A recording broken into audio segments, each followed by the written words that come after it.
ये कि भगवान कुंद कुंद स्वामी ने मेरे बारे में ऐसा क्यों लिख दिया।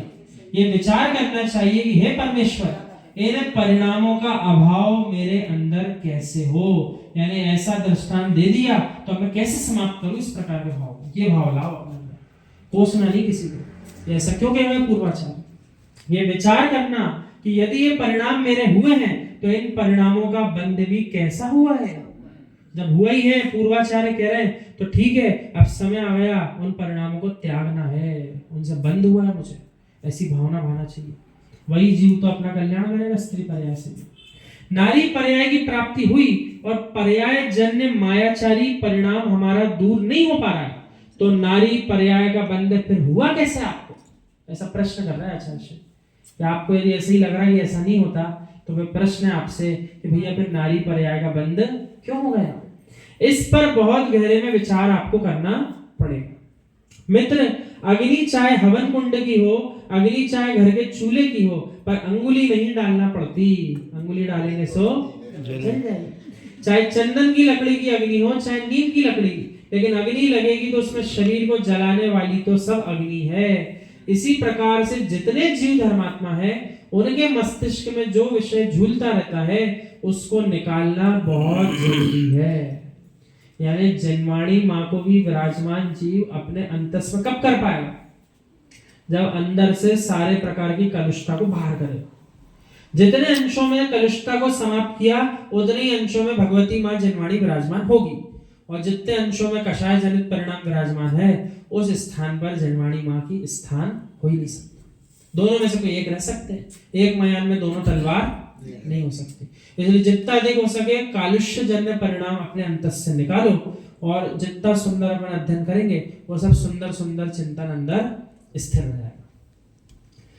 यदि नहीं निकाल पाए तो अनर्थ हो जाएगा। क्यों अनर्थ हो जाएगा आचार्य, ऐसे क्यों कह रहे हैं अनर्थ हो जाएगा? क्योंकि काल सीमित है।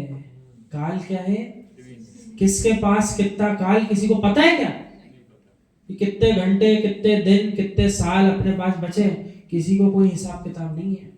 सो कर्णाली योग का सिद्धांत तो अपन सीख लेते हैं कि दो तिहाई हिस्से निकाल करके जो समय आएगा वहां आयु गति क्रम एक साथ बनता है, लेकिन ये तो समझने का विषय है।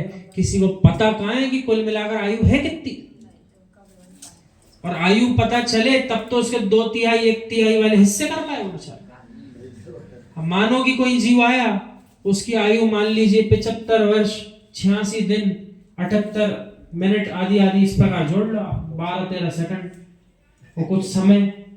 अब जितना ये आपके लिए संख्या बताई वर्ष में, मिनट में, घंटे में और सेकंड आदि में, सो उसके अब आपको भाग करना है 2/3 1/3 आदि आदि जितनी जितनी बार हो पाए। सो पता किसको है कितने समय की आयु है? मिनट सेकंड का तो कर ही नहीं पाए, मिनट सेकंड का तो कहां पहुंच पाए, वो तो घंटे तक भी नहीं पहुंच पाए। अरे किसी जीव को अपना आयु ही कहां पता है कि वो भेद करके ये जान ले, अरे आ गया वो समय 2/3 का, शांत बैठ जाओ हाथ पे हाथ रख के। बोले क्यों? आयु गति क्रम बन सकता है। सो भैया पता ही नहीं है, सो बैठोगे कहां से। इसलिए जिनेन्द्र प्रभु तो कह रहे यदि आप ऐसा पूरे जीवन जी लो, एक एक समय को बचा करके जियो, जैसे यही समय आयु गति क्रम बनना है तो बच ही जाओ। और अधिकांशता तो ऐसा देखने को सुनने को मिलता कि भैया जीवन भर में नहीं बंधा, सो आखिरी समय जब आता है अंतर मुहूर्त का काल, तब जीव आयु गति क्रम बांध लेता है। इसलिए तो कहा समाधि मरण का महत्व सम्यक दर्शन के बाद और ऊपर बताया। क्यों बताया?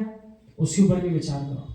सम्यक दर्शन किसी जीव को हो गया तो ये नियम थोड़ी कहा इस भाव में सम्यक दर्शन हुआ इसी भाव से मुक्त हो जाओ, ऐसा है क्या नियम?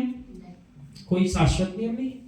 इसका अर्थ है सम्यक दर्शन होने के बाद भी अर्ध पुद्गल परावर्तन काल भटकना पड़ सकता है, लेकिन जिस जीव ने समाधि मरण कर लिया, चाहे पंचम गुण स्थानवर्ती श्रावक हो, प्रतिमाधारी, चाहे महाव्रती हो, उस जीव को 7-8 भव के अंदर मोक्ष जाना है। ऐसा है विधान। इसका अर्थ है सम्यक दर्शन प्राप्त किया, बहुत सुंदर बात है। अब एक बार समाधि मरण का प्रयास और कर लो, और समाधि मरण में कई बाधा नहीं लिखी कि भैया महाव्रती हो तो ही समाधि मरण हो, ऐसा कई विधान नहीं है। श्रावक को भी समाधि मरण हो सकता है, श्रावक को भी समाधि मरण हो सकता है। इसलिए ये नहीं सोचना अरे अपन तो श्रावक ही हैं, अपन को तो हो ही नहीं सकता, ऐसा नहीं। अपन को 3 बुलाएं, मृत्यु, सिर पर सवार है, हाँ, तो पलक झपकते ही जहर चढ़ता है। आप आंख बंद करके बैठे हैं, आपका पलक झपकते जो चीज दिखेगी वो सब अशुद्धि है, समझ लो आप। बराबर।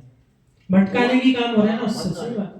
जो दिख रहा है उससे भटका नहीं। पैर रखते ही पाप लगता है, आप कितनी देख के चलो, पैर रखने में ही पाप लगता बराबर है। पलक झपकते ही जहर चढ़ता है। है। हाँ हाँ, वो ये आचार्य श्री वही सुनाते हैं। अच्छा ऋषि, हाँ। आयु का पता नहीं है, मगर बस। ये अनुमान लग जाता है कि आपका आयु कर्म बन गया कि नहीं। हाँ, ये अनुमान आप लगा सकते हो। अगर आपके त्याग के भाव हो रहे हैं, वो आपने त्याग कर रहे कर भी पाए तब तक भी नहीं बन रहा आपका है। नहीं बना। अशुभ तो नहीं बना, ये पक्का हो जाता है हाँ। कि आपको ये दुर्गतियों का बंधन तो अभी नहीं हुआ। त्रियंचो नरक में नहीं बना। व्रत स्वीकार करने के परिणाम होना भिन्न विषय है।